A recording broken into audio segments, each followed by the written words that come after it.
Welcome to the Brant Phillips Show, the show dedicated to results. Now, here's Brant.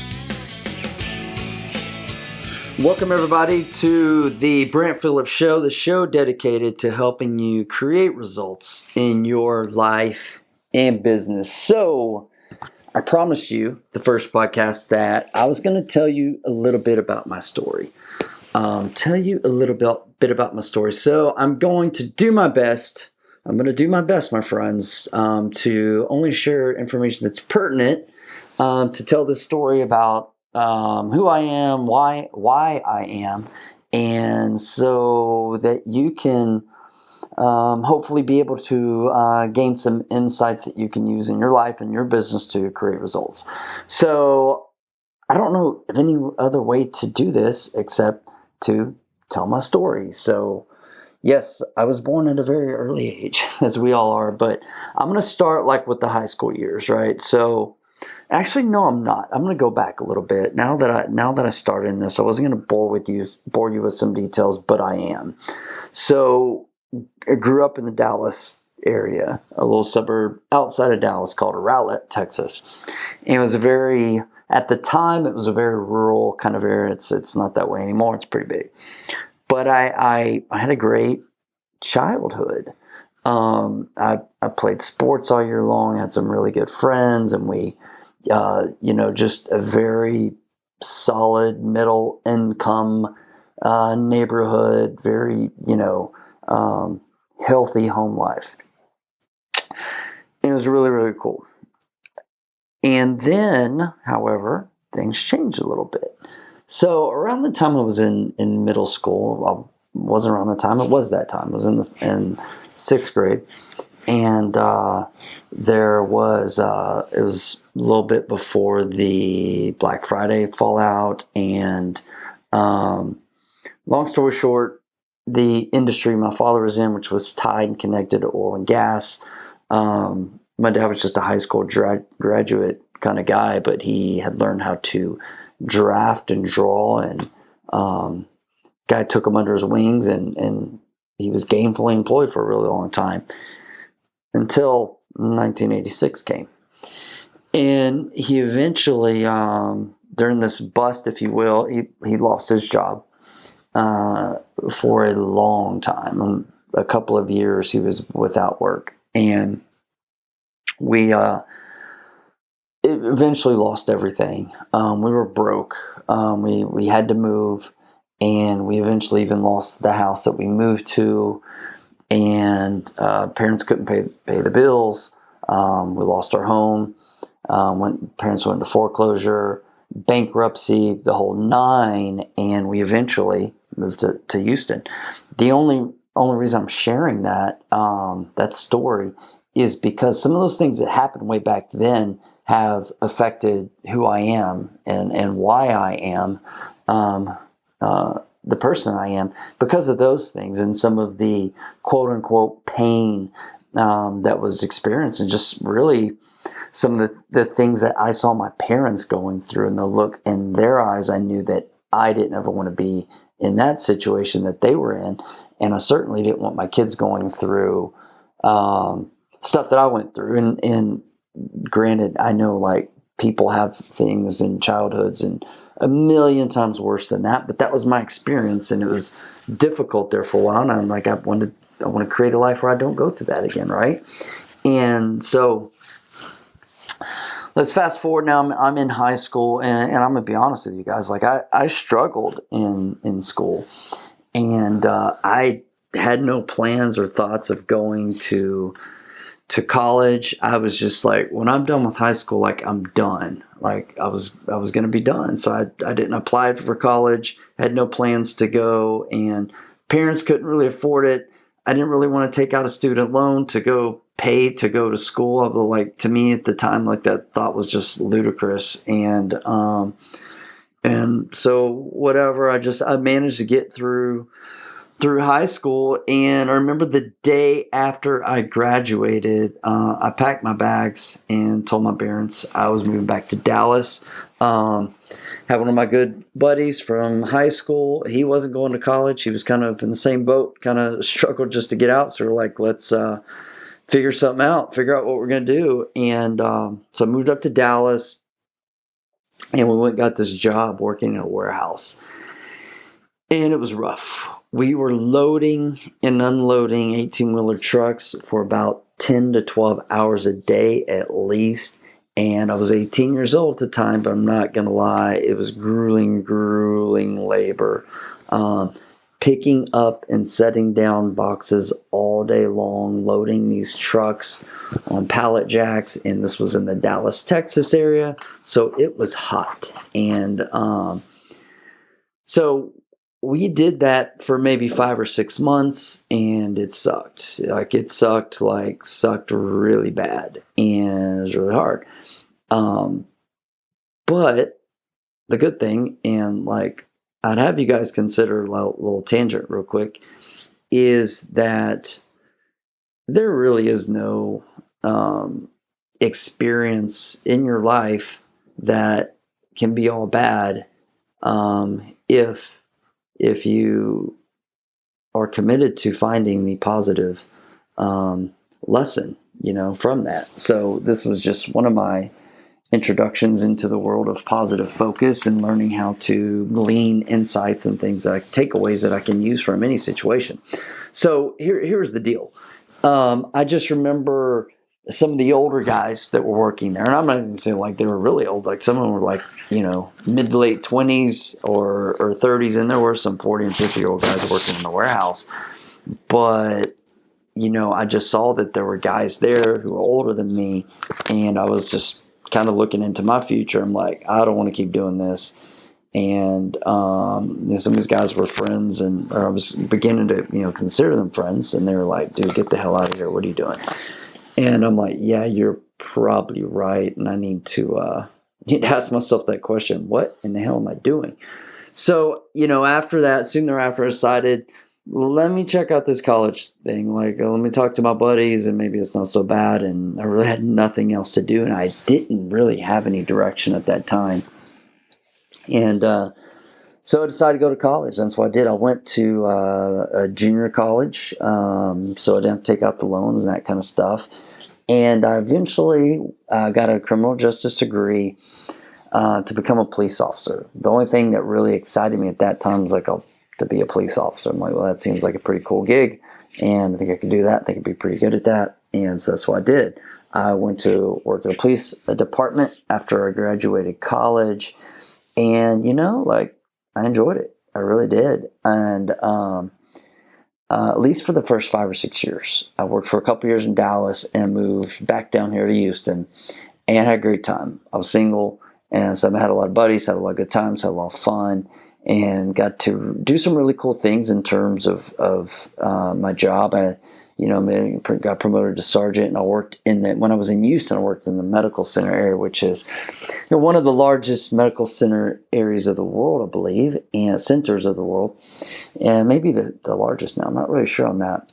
But I used to run VIP details for celebrities and dignitaries and things like that. I used to work with the Secret Service a lot, do details for George Bush, and for the governor of Texas, and just a lot of cool people.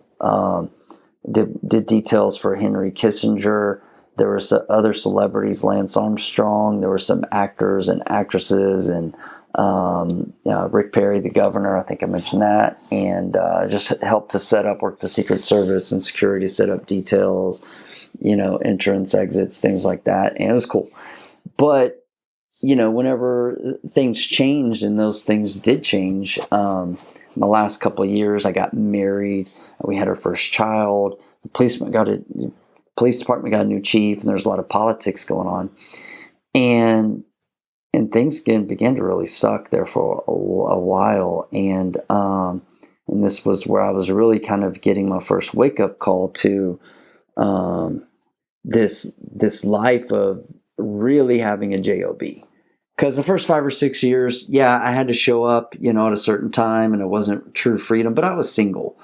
I didn't care if I had to work evening shift or late shift or holidays. Like, I didn't care. Like I was hanging out with my buddies and just doing whatever I wanted to do my other time. So I didn't care.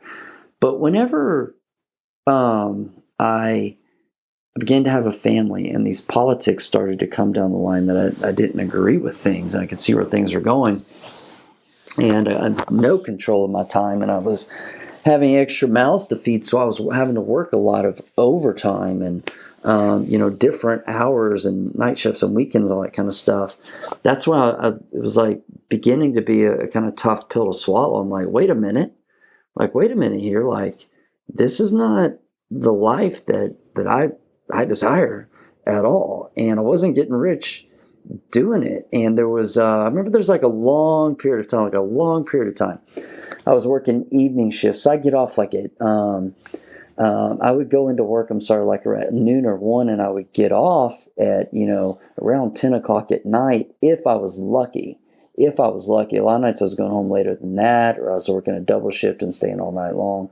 But if I got off on time, maybe I get home at like 11 o'clock at night, and my wife would be asleep because she had to get up in the morning, go to work, and she had to take her son to childcare because the daycare place that was over by where she worked at, which was on the complete opposite side of town where we lived and where I worked. So she'd be asleep, and I would get home and they're asleep, and I would wake up in the morning, and she'd be hurrying up to get ready and leave, and I'd be exhausted.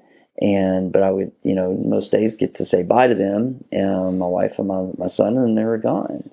And she was a hairstylist, and hairstylists' busiest days are typically Fridays and Saturdays, and those just happen to be my days off, or Friday and Saturday. So it was cool because I got to hang out with my son and those days. But my wife would come home and she was like deadbeat exhausted. She'd been working all day on her feet, and here we are, like Friday and Saturday, not really seeing each other, not great connection time. It's Sunday morning, I'm going back to work. We get to go to church in the morning, then I'm like back at work. And so other than that Sunday morning being pretty cool, it kind of sucked, and that's how it was, and it was hard, and that's where I began, like the seed was planted in my mind at that time. It was like, I'm not going to do this forever. Like, I'm not going to do this forever. And then I mentioned there's the income thing, because I wasn't getting rich doing it.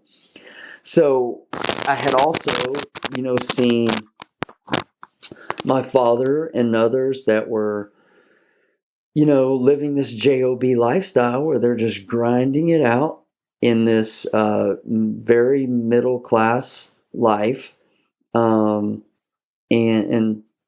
just struggling, or just discontent with life and not really ever getting ahead. And look, there's nothing wrong with that. First off, let me just say that there's honor and integrity and nobility, even if you will, in working a job and having a career, and a lot of the life that the middle class lives. And it's a great life, comparatively speaking, to the rest of the world. And I'm not talking down on anybody, and I just want you to know that, especially not my father, who I love and respect. So I just had to acknowledge that it wasn't something that I desired. But I was at a point where I didn't know what to do. I knew I wanted to create a better lifestyle, like check, like I knew that. And I knew I wanted more money, like check, got that. Like I knew I wanted it. And I knew I wanted more freedom. Like all those things I knew that I wanted. And I wanted freedom in what I did, and I wanted freedom for my time. And I damn sure wanted to make more money. I really wanted to make a lot more money. And what I was doing wasn't getting it done, obviously. So not knowing what else to do, I knew there's, I didn't have like a long-term plan. So, often what happens is when we fail to plan, there's someone else who's going to be there and plan for us. Okay. If we fail to plan, like someone else is going to be there to plan for us. So if you're at that place working at your job and you're not committed to leaving and starting your own business, guess what? Your employers are creating a plan for your next 5, 10, 20 years of your life in the ways that you are going to help them increase their net worth and their freedom and their lifestyle by having you plugged in as a widget performing some type of little job there. So I fell into a trap of began to have these thoughts, these seeds of thought about I wanted freedom, I wanted more money, I wanted to do something I enjoy, but I didn't know how to do it. And I got to the point where the politics and lack of time with my wife and son had got the best of me. So I got a corporate job. I got a corporate sales job because the grass is always greener on the other side, right? But saying that I got a sales job is not really shedding the proper light on what I was doing. All right. So the company I went to work for, yes, it was a Fortune 500 company. It was a good company. It was a big company. It was a financially strong company. My father-in-law worked at that company and helped me to get the interview. I don't think he helped me get the job. Quite frankly, I think I did well in the interview. But anyways, I got the job. And what I sold chemical cleaning chemicals, chemical cleaning chemicals. That sounds good. For the industrial services industry, like hospitals, hotels, long-term care facilities, restaurants. I basically sold soap. All right. Like, let's just put it like that. Like, I sold soap. And when we sold soap, our customers got complimentary dispensers so they could use a bunch of our soap. And so I sold the stuff, right? Which was cool. But when you sell stuff, like, you have to service it. And that was the deal with this company. So when you're servicing things, you respond to calls. So I would literally be, wearing like nice clothes to work, nice shirt, ties, sometimes like a suit and jacket and like all that kind of stuff, the whole nine. And then I would have like this lab coat thing in my car where I'd have to throw that bad boy on and go install equipment and respond to calls. So I'd literally be on a sales call appointment with somebody, and then maybe half an hour later, I'd be underneath a dishwashing machine at a dirty restaurant on the ground with a wrench and screwdriver in my hand, installing some piece of equipment or fixing something that's broken. And there's like steam and water and like dirty dish machine food like dropping into my face. And it really sucked when I wasn't wearing my goggles. Not to mention it's like 110 degrees in the Texas heat, and those hot Texas restaurant kitchens is like burning up. And I'm sitting here wearing like a shirt, a tie, slacks, sometimes wool, and a lab jacket. So I'm just like sweating my what off. And it was not enjoyable, my friends. It was not an enjoyable place to be. So I remember even the very first day I took this job, we had to go through all these meetings and corporate whatever indoctrination. And I remember I got home and my wife was like all excited and was like, I'm so proud of you. This is going to be so exciting. You're home in a reasonable hour. We'll have the weekends and things like this. And how was it? And yada, yada. And so I remember, looking at her and just saying like something to the effect of, you know what? I absolutely hate it. And I said it in a positive way, though. And I said, but look, here's the thing. Like, don't worry. Like, I'm going to stay at this company. I'm going to do well. I'm going to do really, really well until I can find out what it is that I'm really going to do with my life. Because I can guarantee you that this is not for me. And this corporate world was not for me. And so I knew right then and there that was not going to be the life for me. And so at that point in time, I had to figure out what to do while still working my job. And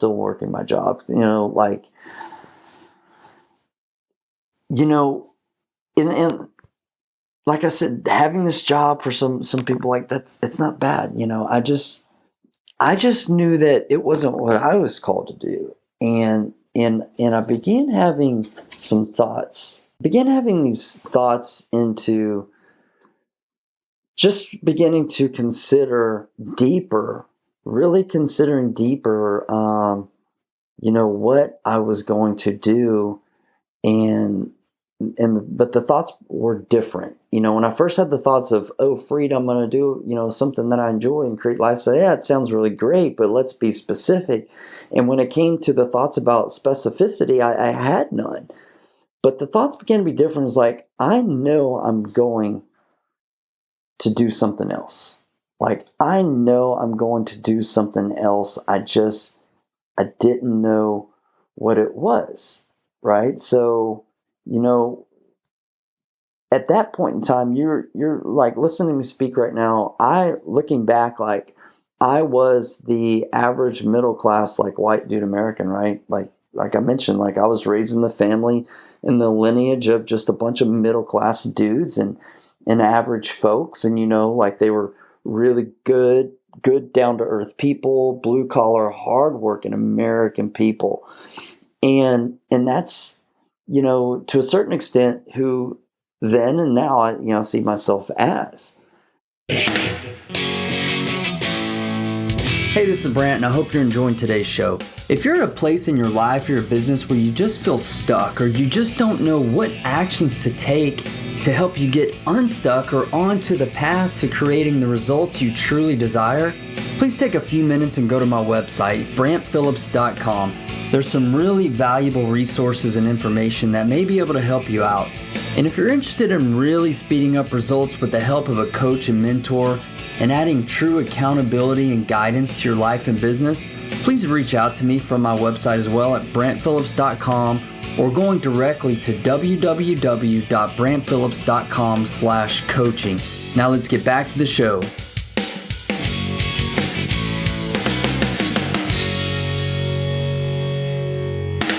But I got to a point I didn't want that anymore. And not talking negatively about anybody, but I did not want that for me. I wanted something better, and I was just at the point, like, I was pissed off.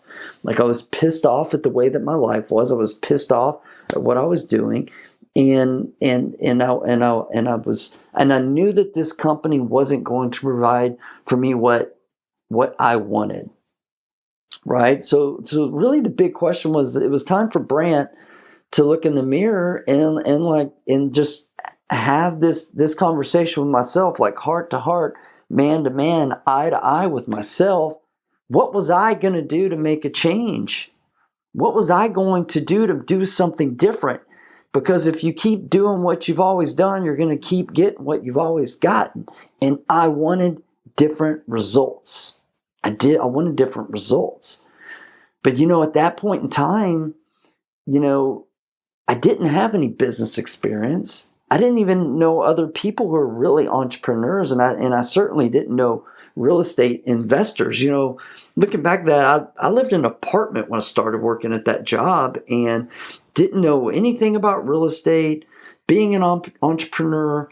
So what I did, though, from just beginning with those thoughts on my mind, just considering other possibilities, I just really held on to them and believed, like, wholeheartedly believed, even when I didn't have a lot of facts to surround it with, quite frankly.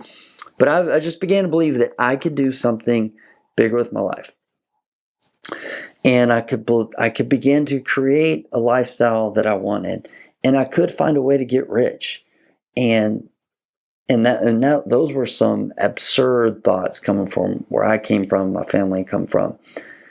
But I began to grow this, like, burning desire inside. And I'll tell you what, like, I've never been afraid to work, and I've never been afraid to grind.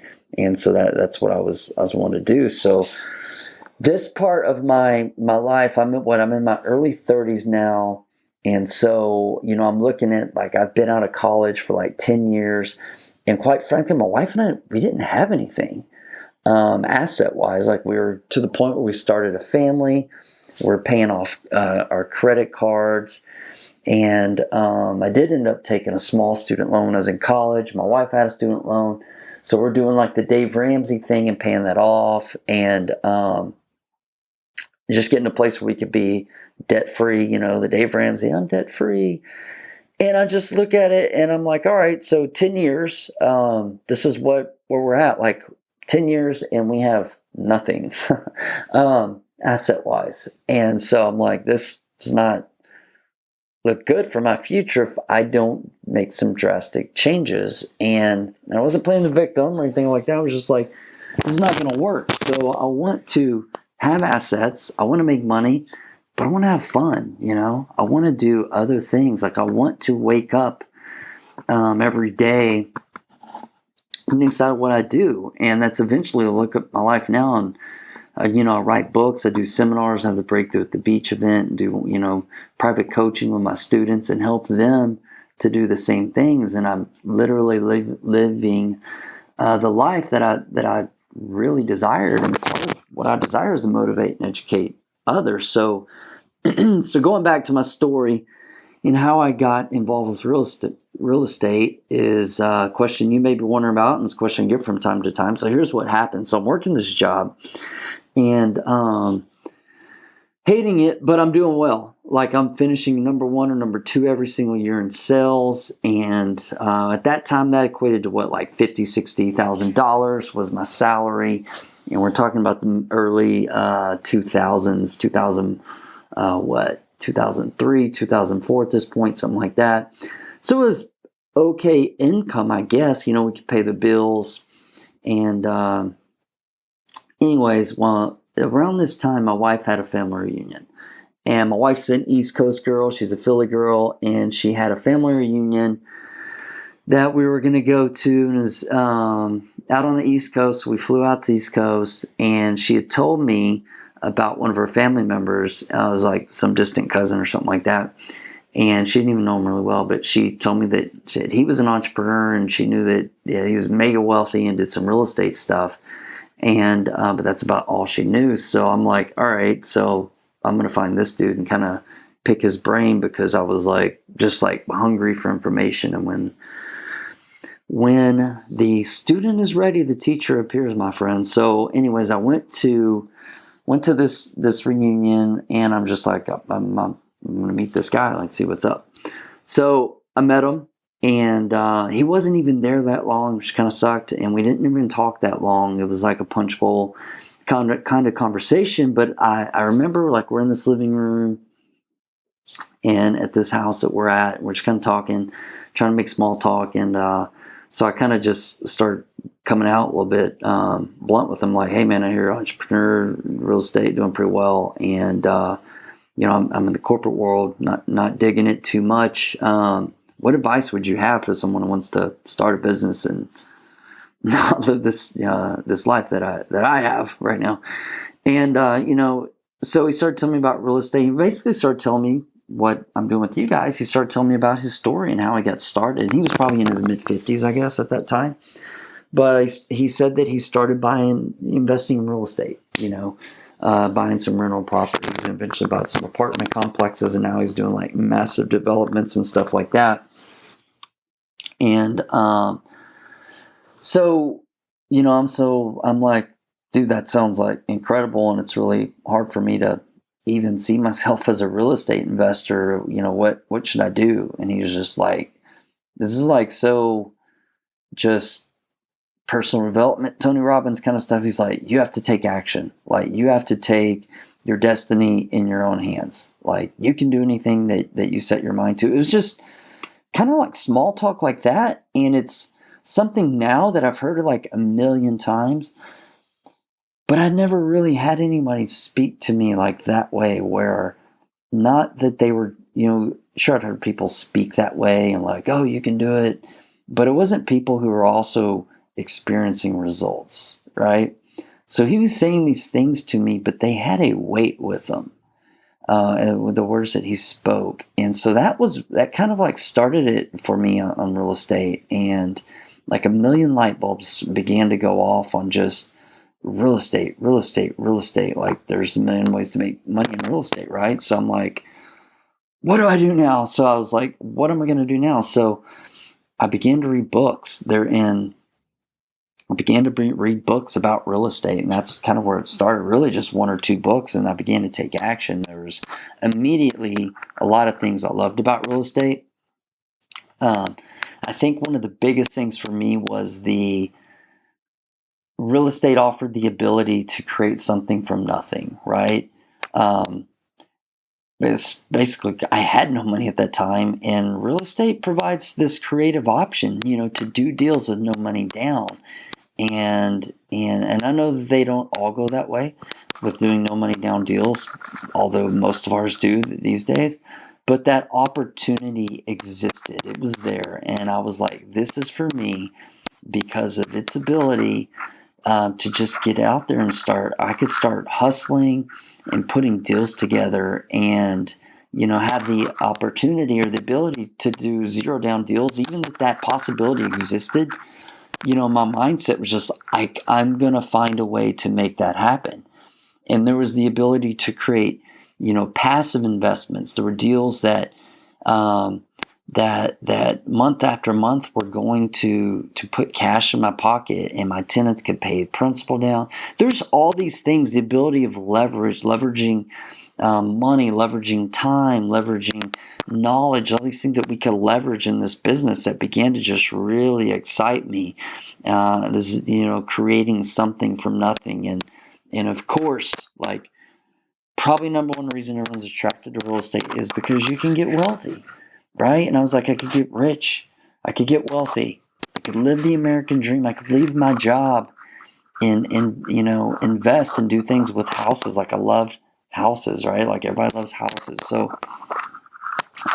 just so many aspects of the business resonated with me, and so that is where it all started at the end of 2006. And I literally went to a real estate networking club January of 2007, and bought my first house before the end of that same month in January 2007. I bought my first deal I used a credit card, believe it or not. One of the credit cards we had just finished paying off. I used a credit card to use as my down payment, and I bought a total of 10 houses 2007. I bought 10 more in 2008, and soon thereafter began putting partnerships and raising private money and all those types of things. I had about 25 rental properties at the beginning of 2009, and that's when I quit my job. I have been blowing and going since. I've been blowing going since 2007 when I bought that first deal, and still buy rental properties today. We flip more than we rent, but that's all depends on the market. Depends on the market. We're going to take whatever opportunity that each market gives us. Today, what do we do? We have a construction company that I started in 2009 that it specializes in investment property construction. We do new construction development, meaning we're building new homes and selling those. And of course, I do coaching and teaching, mentoring, live events and things like that. Breakthrough at the beach. But here's the deal, like, I just feel called to motivate and educate others, man, like inspire and equip others to create results in business, but also really equip them with things that they need to go out and create success in life as well, because I don't want you to become what I became. So, and what did I become? I became what I will call myself as a one-dimensional douchebag, all right, quite frankly. And sorry if that's offensive to some, but that's what I was. I got on this path where I just got really focused on making money, and really bottomed out in terms of my marriage, my relationship with God. I was just like drinking like way more than I should have, and that was getting to a really dark place. And long story short, I didn't want that to be who I was. And really, it was who I was seeing a lot of the people that I was involved with in business, and even coaching. So I was doing real estate coaching at the time. I'm like, this is a pretty common thing where people are like focused on making money, money's going to solve everything. They find out it's not. And unfortunately, at that point in time, when they find out, like, it's not all, sunshine and rainbows when you're just focused on making money, because you are really neglecting these other areas of your life. Like, it's really dark and it's really ugly and it's really messy. And look, like, if you only get one thing from me, listen to this podcast, and you never listen again, that's cool. But just consider, there is so much more to life than just making money. There's so much more to life than just making money. So when I was down, like, the path I went on was putting it all back together, right? And I knew that I was going to continue to do business and make money, but I was like, how can I make money, generate the income and the net worth that I want, and make a lot of money, but also incorporate those four pillars of the F4 that I mentioned on the first show, right? Faith, family, fitness, and finances. How can I intertwine and incorporate all these things to do? Because the financial pillar of my life is going really well. But like I said, like, those are the four legs of a table, the four pillars. And I had, like, this really strong financial leg, is well built, but at the same time, like, I was so disconnected in the other areas of my life. And I don't care how strongly you build one leg of your table. I've seen dudes who are in great shape, and that's about it. There's not much depth there when you start talking to them about spiritual things, and they're broke and their relationships suck, and guys who are really well-to-do financially, they may think like that's their security, but if you're broken spiritually, like, you're just hollow inside. I don't care. And if your marriage is on the rocks, or you get divorced, and your children don't want a thing to do with you get older, I don't care. And this is often how many times that men will lose it all. We talk about, or I will talk about in my podcast, about a have it all kind of lifestyle, right? Having it all, not just the money, but all areas. Being connected in your faith, family, your fitness, and your finances. Having it all. Well, the path of being the one-dimensional dude, where you just make a lot of money, that is oftentimes the path of losing it all, because all that you have is money. And that's when guys fall into affairs, sedation with drugs and alcohol, and they end up losing it all because they didn't take the time to invest in those other areas of life. And that was really just what I came to the realization of. And really what I want this podcast to be about is, my path on putting it back together, but helping you out there. You may be struggling in one or more areas of your life and business, but I'm here to encourage and to impress upon you that when you begin committed to creating results and taking the actions that are correlated with creating the results that you desire, that you can have this have it all life. This have it all life. Doesn't mean you're going to be a millionaire tomorrow. Doesn't mean that you'll ever be a millionaire. It just means that you can daily make a commitment and invest and strengthen and improve all areas of your faith, family, fitness, and your financial situation. And when you begin to do that, when you do what I essentially did, and I chose, like, I was, like, my wife was leaving me, right? And she was on the brink, at least. And my mother-in-law, other people were telling her, leave Brant. You need to get out. And it was the bottom. It was a dark place.